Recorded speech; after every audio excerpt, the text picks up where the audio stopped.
Sejam bem-vindos, este é mais um especial Informação desta feita dedicado à Santa Casa da Misericórdia de Tomar, instituição de cariz social e com um percurso de largas centenas de anos. Vamos perceber até que ponto é que vai a atual intervenção desta entidade e, como tal, como já pôde ouvir pela nossa promoção, contamos em estúdio com António Alexandre, vice-provedor da Santa Casa, numa conversa que irá seguir até bem perto das 19 horas, sendo que pode acompanhar-nos pelas frequências 98 e 92 FM, ainda pelo nosso site radiohertz.pt, por áudio e vídeo em direto para todo o mundo.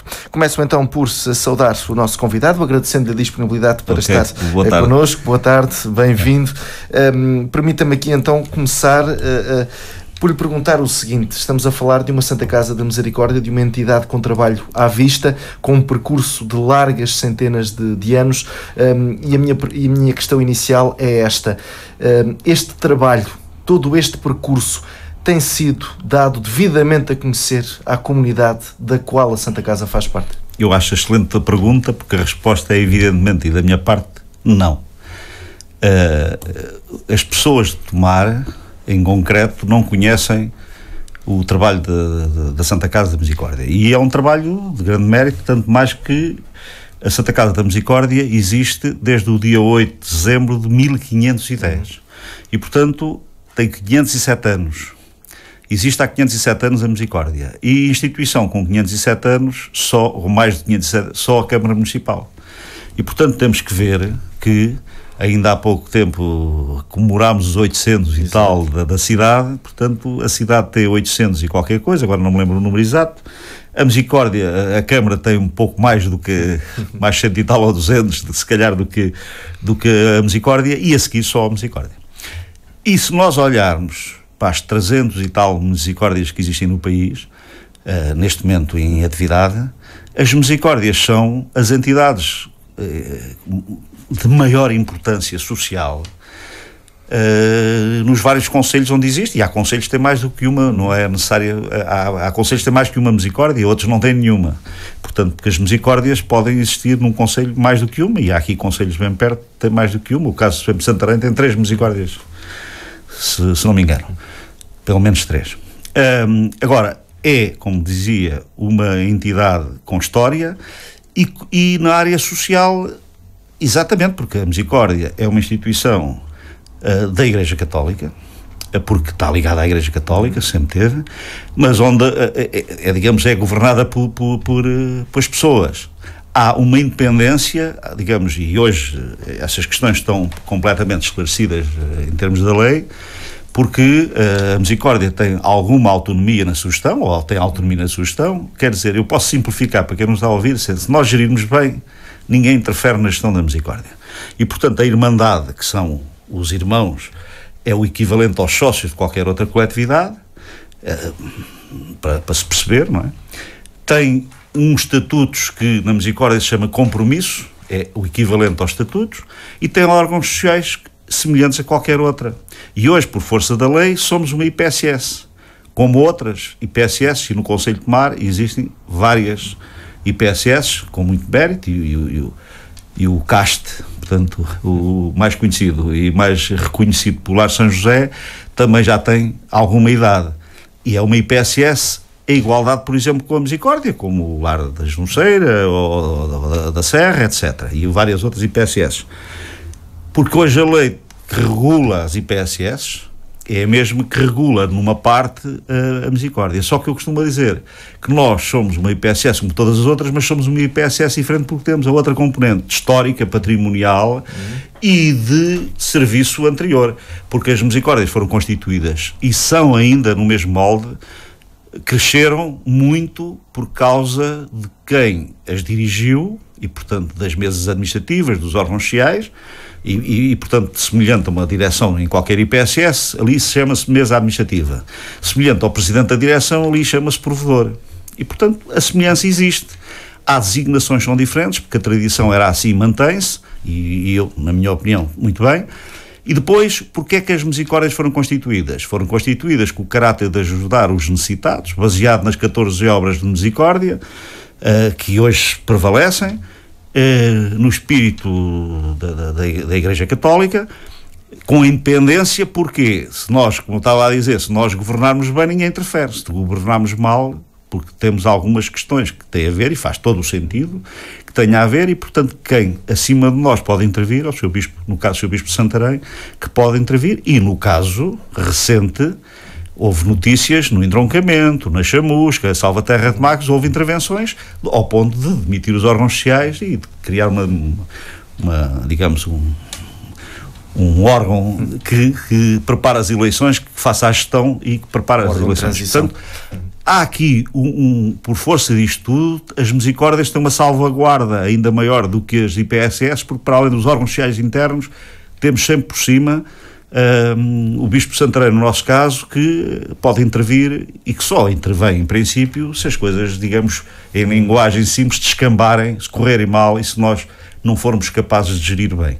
Permita-me colocar-lhe esta questão. Esta ligação histórica, com base nessa fundação até das Misericórdias à Igreja, neste passado recente, e tendo em conta que estamos a falar de IPSS, se bem que há IPSS e IPSS, mas esta ligação à Igreja na altura do deve e do haver, e vou ser mais preciso, na altura dos apoios estatais, dos apoios dos sucessivos governos, esta ligação à Igreja alguma vez pesou negativamente ou positivamente? Não, eu acho que não, porque são todas tratadas por igual. Como hoje estamos, são todas tratadas por igual, e evidentemente eu julgo que as Misericórdias carregam com uma parte mais positiva do que negativa. Agora, por isso, não perdemos a ideia da sua primeira pergunta e do ser conhecido. Sim, sim. E eu há bocado ia dizer que as Misericórdias chegaram aqui muito por quem as dirigiu, mas também, sobretudo pelos doadores, que eu julgo que também é aqui uma parte muito importante de como é que as Misericórdias chegaram aos dias de hoje, foi muito por causa dos doadores.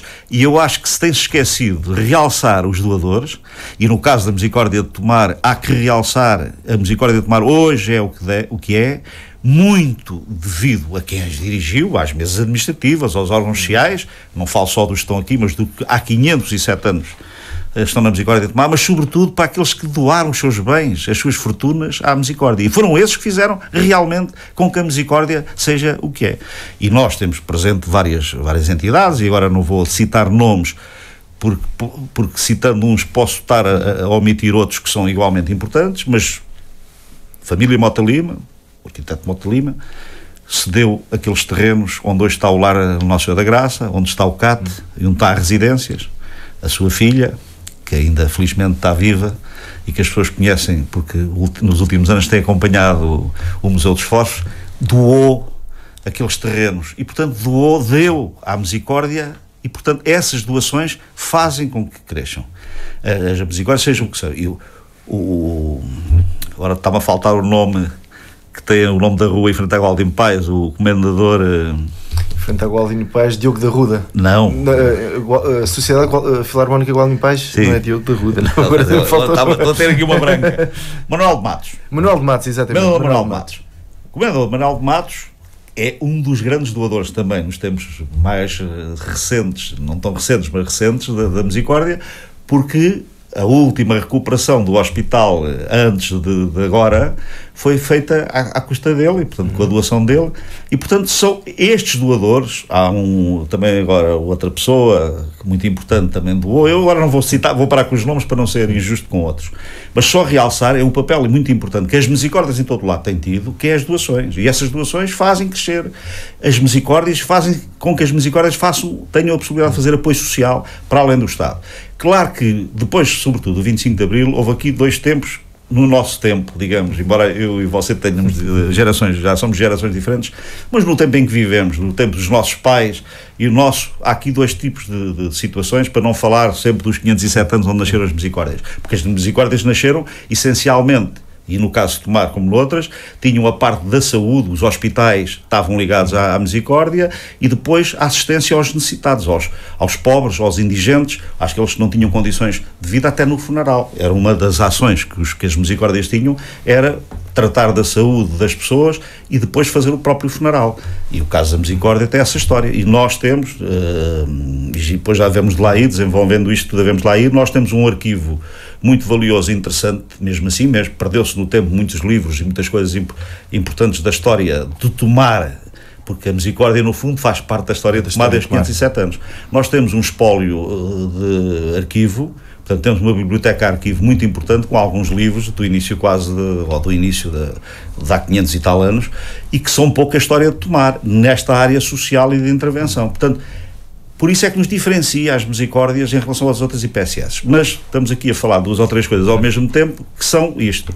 As Misericórdias são hoje tratadas de maneira diferente, por igual, como há bocado fez a pergunta, porque esta lei das IPSS e o Estado relaciona-se com as IPSS como se relacionam com a Misericórdia, portanto, nesse caso, não somos prejudicados nem beneficiados. O que nós somos, eu julgo que as Misericórdias têm um benefício, é que temos uma União das Misericórdias, que é uma associação das Misericórdias, onde a Misericórdia de Tomar, ao tempo, também foi fundadora, e que nos ajuda, e que, ainda no sábado, houve a Assembleia Geral em Fátima, e onde tenta ajudar, coordenar, apoiar nas melhores práticas da gestão e na melhor gestão e no melhor aproveitamento dos dinheiros públicos, porque as Misericórdias hoje vivem essencialmente das receitas próprias dos serviços que prestam. Portanto, o utente está no lar, paga um X, e esse X, essa receita é a receita do lar. A nossa farmácia, nós somos farmácia, temos farmácia, somos das poucas... O objetivo de uma instituição, já lá vamos então focar também não esquecendo a farmácia, o objetivo de uma instituição de cariz social passa por ter lucro? Não, mas passa por ter sustentabilidade económica. O problema... Para poder ajudar os outros. Temos que ter aqui atenção, é que quando se olha para as contas, e este ano é um exemplo... pela negativa, porque este ano as contas são bastante negativas, mas são consequência de uma gestão de vários anos e consequência de uma situação atual que a Misericórdia tem, a Tomar. Não interessa que tenha muito lucro, mas também convém que de vez em quando tenha lucro, e convém que se calhar esteja alguns anos com lucro para fazer o investimento. Por exemplo, eu posso dizer aqui quais são as necessidades de investimento nos próximos anos que a Misericórdia necessitava hoje, e se calhar 3, 4, 5 milhões caíam num instante dentro da Misericórdia, e a Misericórdia ficava um bocadinho mais confortável, com mais capacidade de prestar serviço, de qualidade, e a mais gente.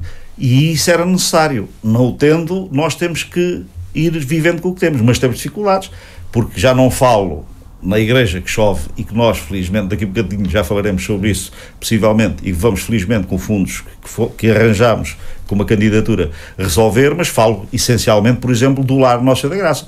O Lar Nossa Senhora da Graça foi construído, se calhar, há 20 anos. Iniciou o seu serviço há 20 anos. Passados 20 anos, tal como em nossas casas, passados 20 anos há obras que são necessárias de fazer. E ainda por cima, as nossas casas não têm a utilização que um lar tem. E, portanto, há problemas de infiltrações de água das paredes externas para dentro, e depois há as consequências lá dentro. E, portanto, há a degradação que é preciso dar. Portanto, para fazer esse tipo de conservação, o dinheiro não vem de mais lado nenhum, senão das receitas próprias. Ora, se nós, no último tempo, devido ao esforço financeiro que foi feito nos últimos anos, como, por exemplo, o último, com a construção da residência, que absorveu muitos recursos, faz com que nós, neste momento, temos saldos negativos. Esses saldos negativos não nos permitem ir a outros lados, acudir a outras coisas, ou, por exemplo, viaturas. Ainda agora estamos com um problema em Braços. Há viaturas que estão muito antigas, com 20 e tal anos, que os funcionários, ou os trabalhadores, neste caso as trabalhadoras, as funcionárias, que andam com elas no dia-a-dia, sentem uma grande dificuldade em prestar serviço quando os carros que vão buscar os utentes a casa e levam, estão completamente degradados e com necessidade de se comprar um novo. Ora, para comprar um novo é preciso dinheiro, é preciso ter sustentabilidade, com saldo negativo temos com esse problema. Portanto, esta gestão é complexa porque estamos a falar de uma dimensão que é preciso ter nota, que é, nós temos à volta de 151 trabalhadores. E, portanto, as pessoas têm que olhar para a Misericórdia como uma instituição de solidariedade social, sim, presta um serviço social, sim, mas que é dos maiores empregadores do Concelho de Tomar. E esta história de ser o maior empregador requer que todos os meses haja dinheiro para pagar aos trabalhadores. E no caso da Misericórdia de Tomar, paga mal aos trabalhadores, como é o caso da maior parte das IPSS e das Misericórdias do país, porque não paga os salários à maioria dos trabalhadores que deviam ter. E depois, e quem tiver a ouvir, percebe perfeitamente. Há trabalhadores na Misericórdia que não são aumentados há vários anos. E dirão alguns que ouvem, também eu não. Depois, eu também tenho a minha pensão da reforma, também não é aumentada há uma série de anos. Mas isso, o que é grave e o que irrita e põe mal disposto, e eu sou muito compreensível para isso, e isso toda a gente é compreensível, é que as pessoas, com esta história agora do aumento do salário mínimo, o salário mínimo sobe 1 ano, 2, 3, e vai absorvendo e vai chegando. Portanto, há funcionários no lar e noutras instituições que, trabalhando lá há 15 ou 20 anos, veem uma funcionária que entrou agora, que está no ordenado mínimo, e que é o ordenado mínimo, é mesmo isso, é o mínimo, o nome disto tudo, mas que está já quase encostada, ou há funcionários que estavam lá e que recebiam mais 20 ou 30 euros por mês, que neste momento estão no ordenado mínimo, porque como o delas não sobe, o ordenado mínimo chegou lá. Portanto, até isto, do ponto de vista da gestão de recursos humanos, porque a gestão de recursos humanos não é só ter o cheque para lhe dar ao fim do mês, é também manter o nível de qualidade de serviço e as pessoas dispostas, motivadas. Ora, não consigo motivar ninguém é motivável se não recebe o dinheiro que deve ter em casa. Para que possamos entender... E, portanto, a complexidade é esta. O saldo, por exemplo, nesta altura, o saldo de gestão, vou chamar-lhe mensal, é para as grandes prioridades, não havendo então esse fundo de maneio para intervenções, como já aqui fundamentou e como já aqui falou, o saldo existente atualmente é para as grandes prioridades como salários e outras situações que requerem toda a atenção diária? É. Primeiro, a gente tem que salvaguardar pagar os salários. E por isso temos alguma dificuldade em pagar a fornecedores. E como é que se explica que uma entidade que ajuda aos outros dependa apenas das suas receitas e que não seja ajudada por quem de direito? Não, pois, mas isso são as várias vertentes que temos de trabalhar diariamente e que estamos a trabalhar. Nós, para se perceber melhor e arrumarmos as ideias, chegámos ao fim do ano, quer dizer, aqui há uns anos os saldos eram positivos, porquê? Porque nós tínhamos, por exemplo, uma farmácia que dava lucro maior, e esse lucro maior da farmácia dava para pagar os saldos negativos das outras atividades sociais. E, portanto, nós tínhamos contas equilibradas ou até positivas. Com as intervenções que foram feitas e com o facto do negócio das farmácias, em geral, se degradou, uma fonte de financiamento importante desta misericórdia, que era a farmácia, deixou de, embora ainda o saldo seja negativo, deixou de ser tão positivo que absorvesse os saldos negativos do outro lado. Ponto 1. Ponto 2. Os utentes, por força da crise, também não foram aumentados. Não houve aumentos do pessoal, mas também não aumentámos as mensalidades dos utentes. Este ano já aumentámos. Porque quando a campainha tocou, foi antes das contas aparecerem na Assembleia Geral negativas, e nós tivemos essa percepção. E, portanto, já se terminou o aumento. Claro que dir-me-ão. E toda a gente gostou, não. Evidentemente que as famílias e os utentes que tiveram que sofrer alguns aumentos não gostaram disso, mas tem que ser assim. Agora, e toda a gente paga o mesmo? Não, porque na Misericórdia, como noutras IPSS e sobretudo na Misericórdia, há os que, podendo pagar, pagam mais, e a lei também prevê como é que as mensalidades de cada um são. Há os que podem ser suportados nos acordos que nós temos, porque os acordos com a Segurança Social, e a Segurança Social, que é uma boa fonte de financiamento, porquê? Porque a Segurança Social não financia, não dá o dinheiro às instituições. A Segurança Social troca o dinheiro por serviços, faz um acordo de prestação de serviços. O que nós temos não é financiamento, nem é contribuição da Segurança Social. O que nós temos é as receitas da Segurança Social são contratação de serviços. Portanto, a Segurança Social paga-nos X por um utente e é esse X que a gente tem que ter. Por exemplo, se temos 40 ou 50, é um número, com um acordo com a Segurança Social, eles pagam X por mês por aquela pessoa. E a pessoa só paga a diferença de acordo com as suas capacidades financeiras, portanto, a sua reforma ou a família. E, portanto, isso está tudo estabelecido na lei, e isso é igual na Misericórdia de Tomar, na de Freixo de Espada à Cinta, ou na IPSS aqui de Tomar, do Conselho de Tomar. É igual.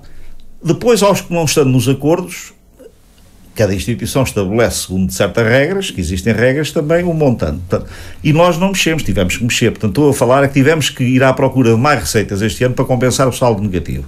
E depois, posso lhe dizer, que ainda há pouco falava com a diretora financeira, porque amanhã temos reunião da mesa e para levar isso à mesa para o conhecimento de todos, temos estado a investir, baixar a conta da luz, baixar a conta do gás, e baixar a conta dos elevadores, etc, dos fornecedores, e temos estado a conseguir fazer isso. Quer dizer, esse trabalho, e foi muito o esforço da doutora Sandra Reis, que é a diretora financeira, que conseguiu e há já uma economia aí. Portanto, estamos a trabalhar em várias direções para conseguir o objetivo, que é diminuir custos. Não há milagres. Eu costumo dizer que mesmo numa instituição ligada à Igreja não há milagres, porque só há ou não há boa gestão. Milagres não há. Mas diminuindo os custos não se diminui também a qualidade de serviço ou não? Não pode ser assim. O que é que a gente está a diminuir? Se eu consigo negociar com a EDP tarifas melhores e se eu consigo pôr os painéis solares a funcionar melhor e produzir melhor e mais energia, porque temos painéis solares, houve investimento em alguns equipamentos que às vezes não estão a ser bem geridos.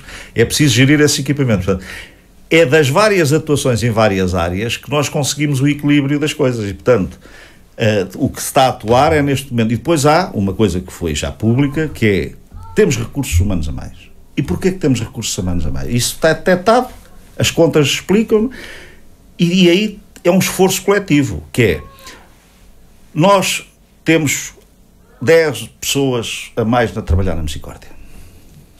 É um número, mais ou menos, 10, 11 pessoas a mais. Agora, quando se diz a uma diretora de uma Valência que temos 10, ela diz, mas quem? Ela até queria se calhar a mais. Ou quando uma pessoa se reforma e a gente diz, olha, não vem ninguém para substituir. Não vem ninguém, porque tem que prestar o serviço. Isto rege também por um rácio que está determinado. A Segurança Social, quando nos dá os apoios, diz, no lar vocês têm que ter X pessoas desta categoria, X daquela e X daquela outra. E se esse valor está determinado e que serve para nós, Misericórdia de Tomar, ou Freixo de Espada à Cinta, ou para outra, a IPSS do Conselho, tem que servir para nós. É mais confortável se a gente tiver mais, em vez de ter uma pessoa a tratar do utente, ter 2 ou 3 pessoas. Mas há alturas em que não é possível, há alturas em que é possível, porque há uma questão que aconteceu, a mudança é geral, isso é do conhecimento de quem está mais ligado a estas coisas, é que os utentes hoje vão em situação fisicamente mais degradada e com mais idade, porque a vida... Ouve-se dizer, e todos nós gostamos de dizer, que a esperança de vida aumentou, mas, portanto, as pessoas de antes iam aos 65 para o lar e agora vão aos 85 ou aos 95 para o lar. O que quer dizer que também, enquanto de antes as pessoas, se calhar, iam com autonomia e até tomavam o duche sozinho de manhã, agora é preciso uma pessoa ou duas para lhe dar o banho. E temos que o fazer com a qualidade, mas também temos que fazer com qualidade para o utente, mas com qualidade para o trabalhador, porque é impossível uma senhora pegar no utente sozinha e movimentá-lo, precisa pelo menos 2. E, portanto, essa duplicação de recursos é essa gestão que, como dizia, temos que manter a qualidade do serviço prestado, mas a economia de escala. Mas isso hoje consegue-se, às vezes não é só pessoas, é ter equipamentos necessários para ajudar as pessoas, porque hoje há equipamentos que ajudam nestas coisas. Portanto, é este equilíbrio que torna a gestão complexa, difícil, mas não impossível. Porque, além disso, há aqui uma coisa, e eu aproveitava estar a falar nisto para dizer aqui, para fora, para a comunidade em geral, porque nem sem esquecer o primeiro que estava a dizer, a comunidade deve conhecer bem a Misericórdia, na sua parte positiva, negativa, no fundo, naquilo que é a Misericórdia. Aquilo que eu defendo é que a Misericórdia não pode pintar um quadro cor-de-rosa, ou amarelo, ou verde, como quer, sem ser a realidade. O que a Misericórdia deve ser é a realidade. A Misericórdia é uma instituição que vive porque a comunidade a gere, porque é da comunidade que as pessoas se propõem, ou alguém as propõe para ser irmãos. Eu, por exemplo, eu estou ligado à Misericórdia há 30 anos. Eu sou irmão da Misericórdia há 30 anos. E há alguns anos já fiz parte dos órgãos sociais, como suplente, depois como Conselho Fiscal, e agora estou na mesa administrativa. Cada um pode ajudar como ajudar, agora, ou está ligado como está. Agora, há muita gente que não conhece a dimensão histórica, cultural e social e que deve conhecer. Mas também a culpa, como há bocado, eu não me esqueço a primeira pergunta no princípio, que é, a Misericórdia tem que fazer por isso. A comunidade tem que estar atenta, mas se calhar a Misericórdia também se fechou nos últimos anos e não se deve fechar. A Misericórdia não é uma instituição fechada, é uma instituição aberta. Aberta às pessoas que estão disponíveis dentro daquele conceito que existe há 507 anos e dentro daquela formatação para a qual são as Misericórdias. Portanto, as pessoas vão para o Sporting, para o Benfica, ou para a académica, porque em termos desportivos optam. As pessoas vão para uma IPSS por isto ou por aquilo e vão para uma Misicórdia por uma razão de ser uma IPSS e ter um caráter social, mas por ser especificamente, há uma coisa que tem que se rever, é na doutrina da Igreja Católica. E se depois lá dentro não se discute, embora no Estatuto esteja claro que não há discriminação por qualquer motivo, e até religioso, porque nós, nas Misicórdias, e no caso concreto da Misicórdia, não fazemos discriminação a um utente ou a alguém que se aproxime da Misicórdia ou que precise da Misicórdia por facto de ser católico ou não católico. A Misicórdia não é criada com discriminação, nem é discriminadora. Isso acho que é muito importante perceber. Agora, acho que a comunidade deve conhecer, e eu, que estou com alguma disponibilidade para dar algum tempo e algum dos meus esforços à Misicórdia, quero fazer também o que puder para que a Misicórdia seja mais conhecida da comunidade, que a comunidade, a conhecendo melhor, também a possa ajudar. Porque nós temos que dar e receber, e portanto penso que a Misicórdia deve-se pôr a jeito para dar à comunidade mais serviço, mais qualidade social, cultural e patrimonial, histórica, mas também deve receber da comunidade alguma coisa. E alguma coisa é a disponibilidade, por exemplo, para fazer voluntariado na Misicórdia. Há gente que, porque deixou, está reformada e tem disponibilidade e quer a Misicórdia, acarinha isso e tem que criar todas as condições para as pessoas poderem fazer voluntariado na Misicórdia e ajudar aí a Misicórdia. Ou, já não digo que as pessoas tenham bens e não saibam o que os dê porque não têm filhos ou não têm familiares mais diretos os queiram dar à Misicórdia recebe-os. Agora, as pessoas também têm que perceber, e eu percebo, e toda a gente percebe isso, e eu sou o primeiro a perceber isso, que muitas vezes as pessoas têm alguma dúvida, porque se a Misicórdia é fechada, não sabem o que é que lá está dentro. Eu vou dar o meu trabalho, o meu apoio, ou o meu património, ou uma casa que eu não sei o que é que faz ao património. Não se conhece o trabalho, ora, se calhar. é disso, até porque, se houve tempo que foi assim, hoje é impossível. Hoje, se você for, ou qualquer uma pessoa que esteja-me a ouvir agora no Canadá, ou em França, vai à internet, vai ao site da Misicórdia e vê lá as contas. As contas estão lá, são todas publicadas. E, portanto, hoje, e as contas, para quem perceber de contas então, é uma radiografia daquilo que é a Misicórdia, por exemplo, não é? E, portanto, hoje é impossível a gente fazer secretismo. Não há intenção nenhuma, nem deve haver secretismo nisto. Portanto, devemos ser abertos naquilo que estamos a fazer, abertos naquilo que fomos, e abertos nas nossas dificuldades, porque tem dificuldades. Agora, projetos para o futuro há muitos, há grandes possibilidades de crescimento desde que a gente tenha a sustentabilidade.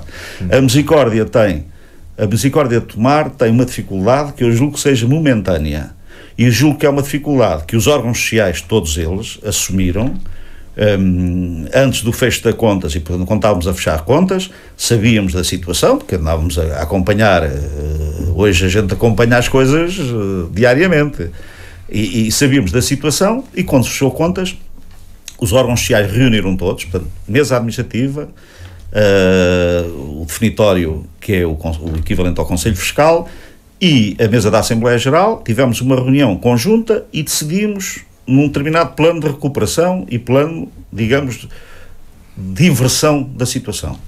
Assumimos isso ficou nas contas, os TOCs, os ROCs, essas entidades, o próprio Conselho Fiscal deram parecer sobre isso e, portanto, foi assumido e as contas foram aprovadas na Assembleia Geral com esse compromisso.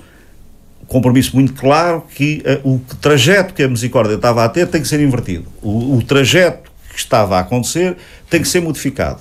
E é modificado com todos juntos, órgãos sociais, mas também com todos os que trabalham na Misicórdia. Porque eu costumo dizer, o mais importante na Misicórdia não é o provedor.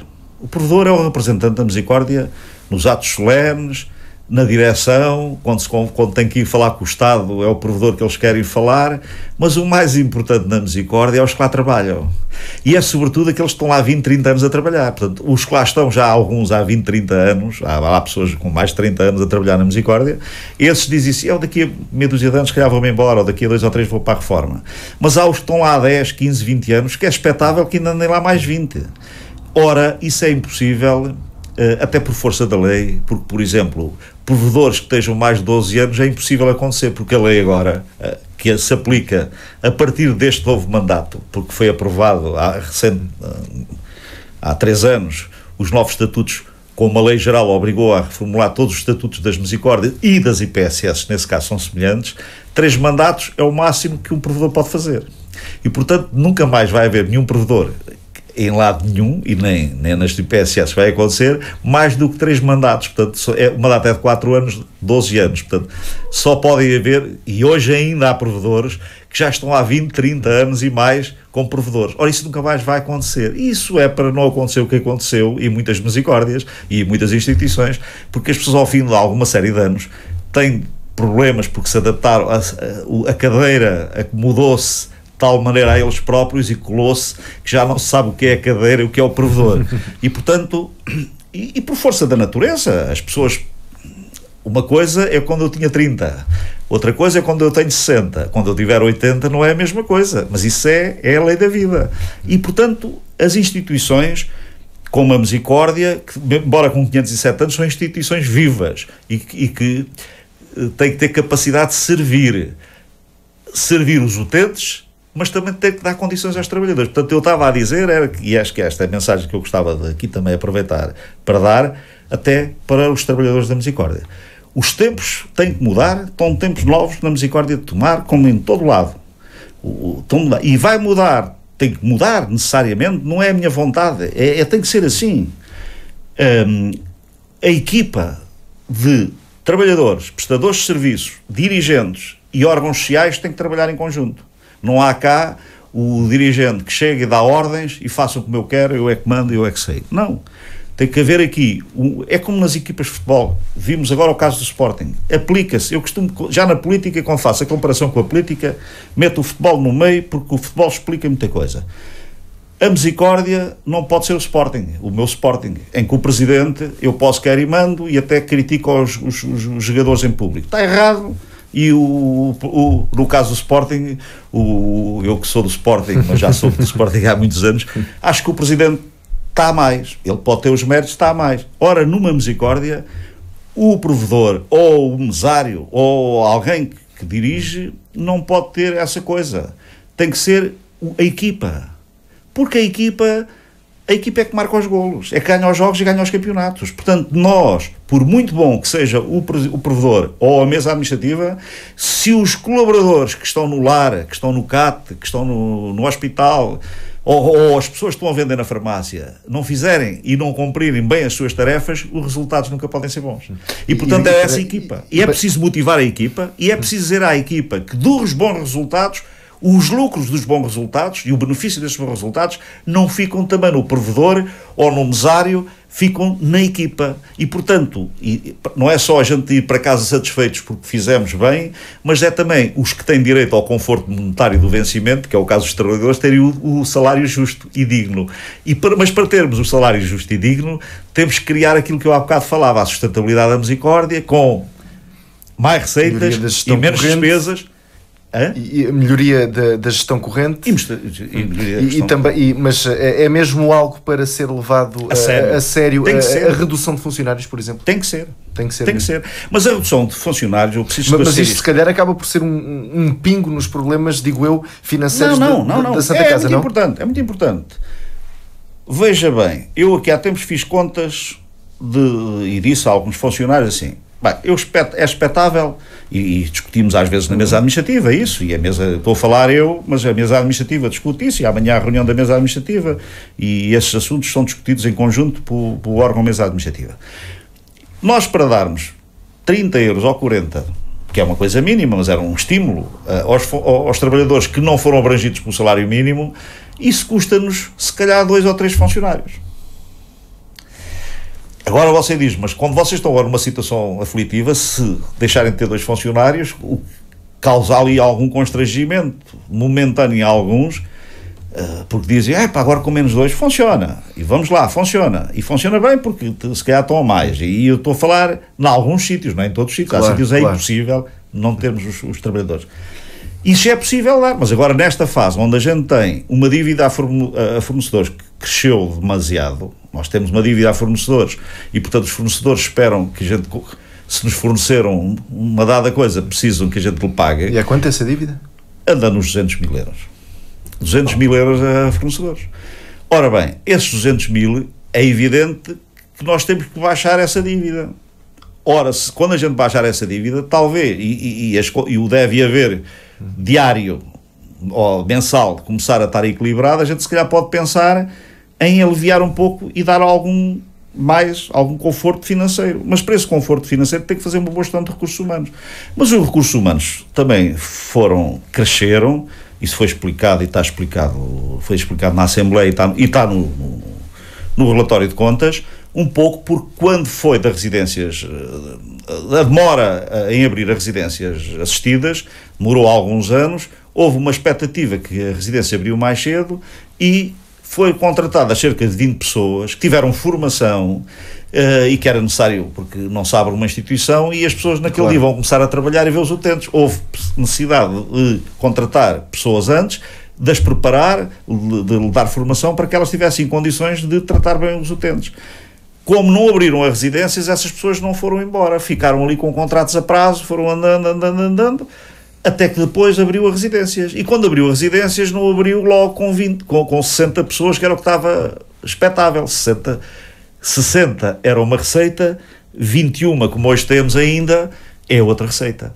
É evidente que neste momento não estão nas residências todas as pessoas que seriam necessárias lá estar a trabalhar para as 60, mas estão as adequadas às 21, mas nós tivemos que andar a distribuir por outro lado e, digamos, depois há uma coisa que também as pessoas não percebem, ou quem tiver experiência dessas coisas percebe, é que há uma flutuação quase, não digo diária, mas semanal dos trabalhadores, porque quase num universo de 151 colaboradores, quase todas as semanas há um que vai para a baixa, ou porque adoeceu, ou porque torceu um pé, ou porque teve uma doença normal. E, portanto, sentiu-se mal, tem um problema de saúde e vai para a baixa. Vai para a baixa, nós temos que substituir. Por quem? Por um outro, não é? E, portanto, há aqui problemas que uma gestão de uma casa desta, mas são problemas normais e que se fazem. Agora, a anormalidade vem do facto de termos tido 20 pessoas contratadas e que não entraram em funções e que foram pagas pela misericórdia e que não houve receita correspondente. Agora, esse desequilíbrio, quer dizer, isso é como o Rinabão, quando há cheia aqui em Tomar, às vezes não está a chover quando cá chega a cheia, mas esteve a chover muito em Ancião 2 ou 3 horas ou 4 horas antes, a água caiu em Ancião quando chega aqui e faz a cheia. Aqui foi um pouco isso. As despesas que se fizeram em pessoal num tempo em que não havia receitas desequilibraram as contas. Agora, há que esperar que isto volte ao normal, como crescendo em utentes, e hoje as residências, quando abriram, tiveram ali muito tempo, até gastos adicionais para entrar em funcionamento, uma série de custos que existiram. Hoje estão a tender quase ao zero, quer dizer, a despesa e as receitas estarem equilibradas, mas vem o atraso de trás, quer dizer, vem a tal cheia, a chuva que choveu 4 horas antes em Ancião, que agora está cá. Portanto, as contas negativas, eu julgo que seja realmente uma curva alta que nós vamos baixar em termos de despesa com pessoal. E, portanto, quando se diz que tem que se reduzir, quando a gente diz reduzir pessoas, é mesmo reduzir algumas pessoas que têm necessariamente ir embora, mas não são aquelas essenciais ao dia-a-dia, aquelas do quadro. São as pessoas que estão a contratos a prazo, terminando o contrato a prazo, a gente não renova. É um pouco isto, quer dizer. E há pessoas que já vieram na expectativa, quando vieram contratadas, sabiam que era por 2 ou 3 meses, ou por 15 dias ou um mês. Porque quando está alguém doente, a gente pode fazer um contrato limitado para substituir aquela pessoa. Só que acontece que muitas vezes a pessoa não se foi embora, porque entretanto, como eu disse a outra, a gente renovou o contrato para a outra, e assim sucessivamente, e as pessoas foram ficando 6 meses ou um ano. Mas agora temos de ter uma gestão muito rigorosa disto, e portanto, quando eu digo que tem que reduzir, e afirmo, e é bom que até os trabalhadores ouçam isto, com atenção daquilo que estou a dizer, reduzir não se trata da gente tirar de lá pessoas que estão há 10, 15, 20 anos, essas não estão nem em causa, até porque são necessárias. Agora, há aqui uma questão que é assim, eu aproveito também só para dar aqui um toque. Temos de ser muito rigorosos na contratação, porque nos tempos recentes, por motivos vários, e se calhar isso aconteceu em muitos lados, as pessoas são contratadas porque dizem que sim, querem trabalhar, e depois de estarem contratadas não têm uma atitude positiva e, portanto, não rendem aquilo que é expectável e não cumprem a missão como é expectável, até porque, também é preciso dizer isto, trabalhar com utentes e trabalhar numa Misericórdia ou numa IPSS é uma tarefa complicada, difícil e que nem toda a gente o consegue. As pessoas que trabalham na Misericórdia com os utentes e nas IPSS em geral são pessoas especiais, e são pessoas que exercem uma profissão muito especial e que é uma tarefa difícil, muitas vezes, de cumprir. Às vezes não depende da vontade das pessoas, é preciso ter um feitio e ter uma capacidade, às vezes até de sofrer, não é? Porque não é uma tarefa fácil. Por isso é fundamental andarem sempre motivados. E é preciso estarem motivados, mas também é preciso ter essa capacidade. Agora, sobretudo, porque há pessoas que vêm estragar a equipa. Numa equipa de, sei lá, 60 ou 70 pessoas que se calhar trabalham no lar Nossa Senhora da Graça, basta existir lá uma ou duas que, entre aspas, não preste para estragar o ambiente. E depois, muitas vezes, há situações, e agora não vou entrar aqui em situações que existem, em que são postas em causa toda a equipa, quando 99% das pessoas que lá estão são do melhor que pode haver.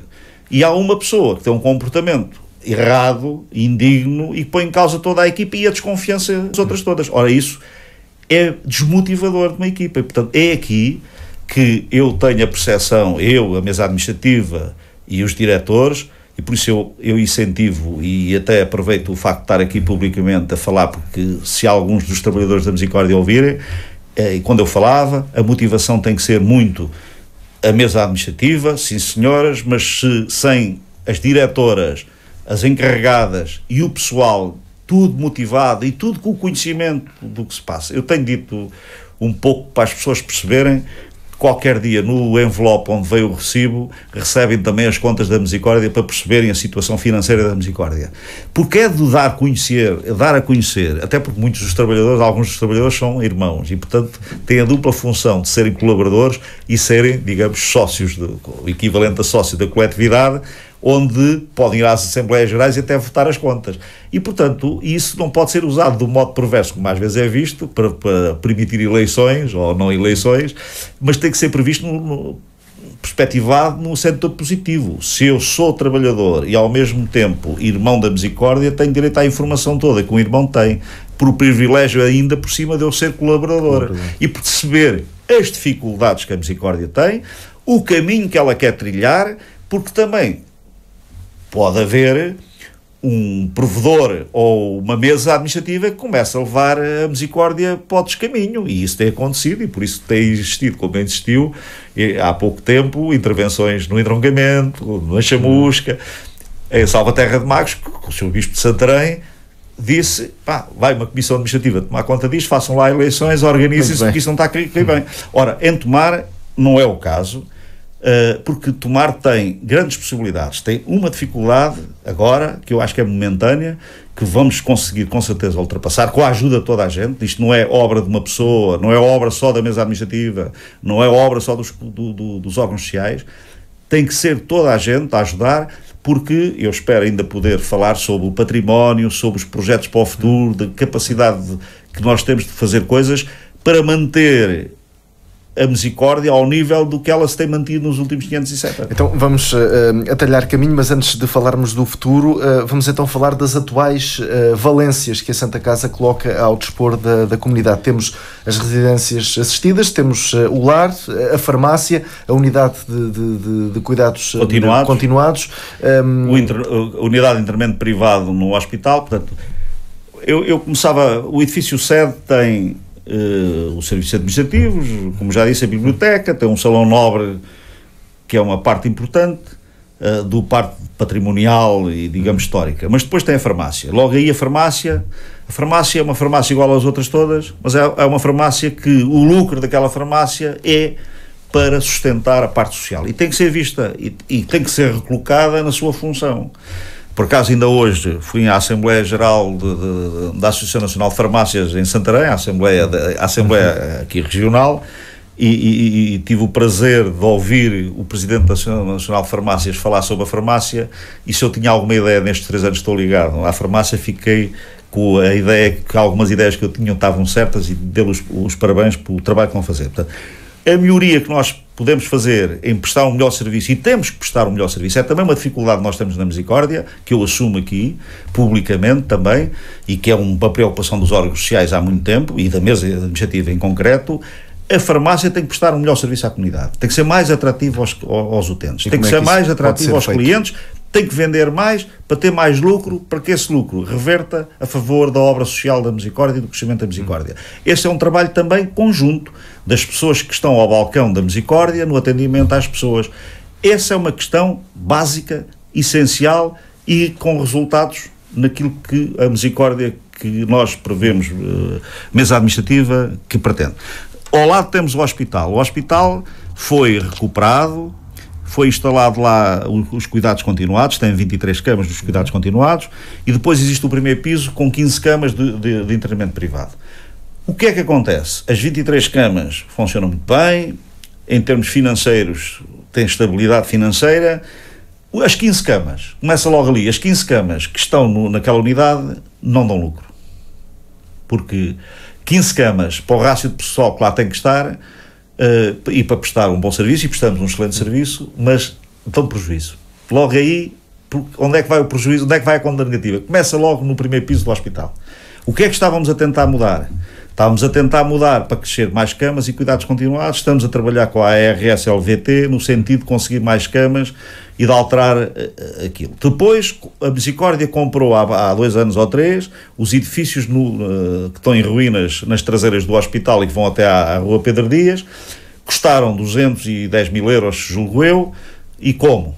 A Misericórdia vendeu 2 ou 3 edifícios que tinha na cidade em ruínas e com possibilidades de ter custos pós-manter, que eram um na Praça da República, que vendeu, já está em obras, quem o comprou está a fazer obras. A Misericórdia, digamos, transferiu esse património que tinha na Praça da República para estes edifícios nas traseiras do...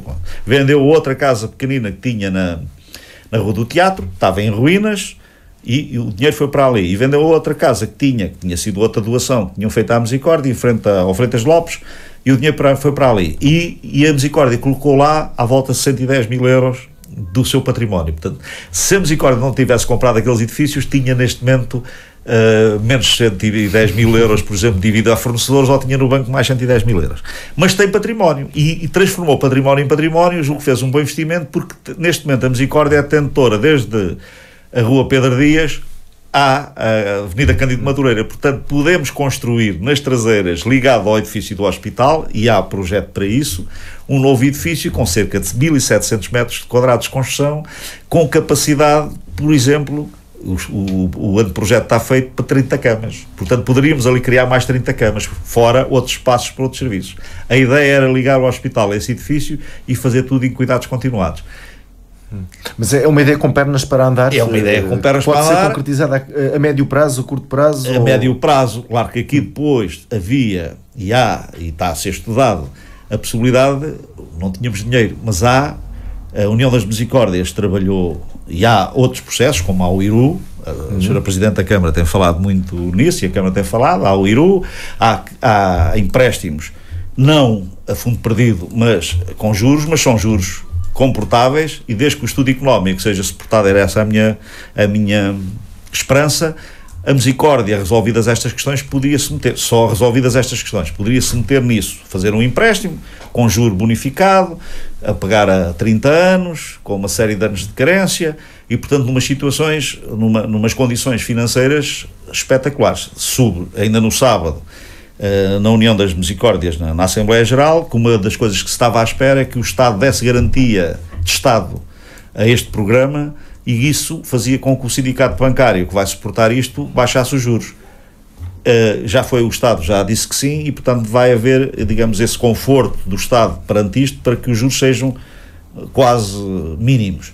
E portanto é aqui um programa onde a Misericórdia tomar, eventualmente, se resolver os problemas que está agora em mãos, poderá a médio prazo se meter, que é construção de um edifício maior dentro da cidade, recuperando património no centro histórico, adequando a serviços, e crescer em serviços, logo crescer em receita. Isso tem que ser suportado, evidentemente, num estudo económico isento e capaz, e portanto estamos a falar do hospital. Ao lado temos a igreja também é da fundação da Misericórdia, e a igreja tem um património muito importante, histórico e patrimonial, não só em pinturas, como imagens que estão preservadas e conservadas, porque ao tempo a Misericórdia conservou-as em colaboração com o Politécnico. E, portanto, nós candidatamos ao Fundo de Rainha Dona Leonor, que é um fundo criado com a União das Misericórdias e a Santa Casa da Misericórdia de Lisboa, e aproveito aqui para dizer, confunde-se muito Santa Casa da Misericórdia com as outras Santa Casas. Não tem nada a ver. A Santa Casa de Lisboa é uma coisa que não tem nada a ver com as 300 e tal Misericórdias que existem. O dinheiro do jogo não vem assim para as outras Misericórdias. Fica na Misericórdia de Lisboa, a Misericórdia de Lisboa faz a sua atuação e uma parte dessas receitas vão para a Segurança Social e depois são distribuídas de outra forma, não é direto. Portanto, nós, Misericórdias, e é o caso da Misericórdia de Tomar, não tem acesso ao dinheiro do jogo. Isso é outra coisa. Agora, nós, do dinheiro do jogo, conseguimos isto, que este dinheiro da Santa Casa de Lisboa, do Fundo Dona Leonor, no fundo, a origem do dinheiro vem do jogo. E nós, a nível do país, candidatámos cerca de 300 mil euros que vieram, nós já recebemos algum desse dinheiro para começar as obras, está atrasado o concurso, mas dentro de poucos dias ou horas estará feito o concurso, para recuperar a Igreja. A Igreja da Misericórdia consegue-o visualizar, se não houver aqui nenhum problema, leva um telhado novo, as paredes todas reparadas e ficar em condições, e depois será colocado na Misericórdia uma parte importante do património que nós temos, desde os quadros às imagens, e fazer dela um museu. A ideia é fazer na igreja um museu e, portanto, quem vier a Tomar passa a ter mais um equipamento patrimonial, entre aspas, patrimonial, visitável, onde se revê a história da cidade e a história da Misericórdia e também aqui, como é a nossa componente católica, a história da Igreja Católica nestes últimos 500 anos em Tomar. Acresce o facto, e estamos na época que nós, Misericórdia, somos tentores, ou somos os guardiões das coroas do Espírito Santo e do pendão do Espírito Santo. A ideia é, e acho que a ideia, agora terei que conversar também com a nossa mordomo sobre o que é que a Comissão da Festa pensa, mas dar uma outra visibilidade às coroas, que as pessoas normalmente só as veem quando há de 4 em 4 anos de festa, e elas estejam visitáveis durante os 4 anos na Igreja da Misericórdia, possivelmente, neste museu, e o pendão, e quando os turistas vierem a Tomar e se lhe falarem da festa, eles podem ver um elemento da festa na Misericórdia, mas visitável ao público em geral, aos tomarenses, mas também aos turistas e aos estrangeiros que vierem a Tomar e perceberem esta coisa da história destes anos todos, destas centenas de anos todas que Tomar tem, que a Misericórdia tem, a festa dos tabuleiros, o Espírito Santo, tudo isto poder estar ali. Portanto, acho que é uma mais-valia não só para a Misericórdia, mas como para a cidade e para a comunidade tomarense. Depois, para além da igreja... Pois, eu agora não ia condicionar, por isso já estamos mesmo na reta final. Algo que ainda tenha para dizer. Temos o lar Nosso Senhor da Graça, que é a parte mais importante do parto social e a mais conhecida, que tem 80 utentes em lar, 25 utentes em centro-dia e 63 em apoio domiciliário. Temos o CAT de Santaria com 14 crianças, que é também uma parte importante e, digamos, uma flor na lapela de muita gente, porque tem uma parte social, mas curiosamente uma parte social que dá um terço ou um quarto da dívida, é também porque o CAT de Santaria dá um prejuízo à volta de 50 a 60 mil euros, dá um contributo para a dívida de 50 a 60 mil por ano. O que quer dizer que o acordo que nós temos com o Estado tem que ser revisto, porque o Estado... o CAT só existe porque nós estamos a prestar o serviço ao Estado. E esse serviço é deficitário porque aquilo que o Estado dá para pagar não chega para pagar o pessoal. Não chega para pagar o pessoal. E depois tudo o resto, alimentação, água, luz, eletricidade, não sei o que, é pago pela Misericórdia. Portanto, lá está onde é que vai o dinheiro da Misericórdia. Portanto, é esta gestão que nós queremos fazer e, sobretudo, e se já há pouco tempo, deixar estas duas mensagens.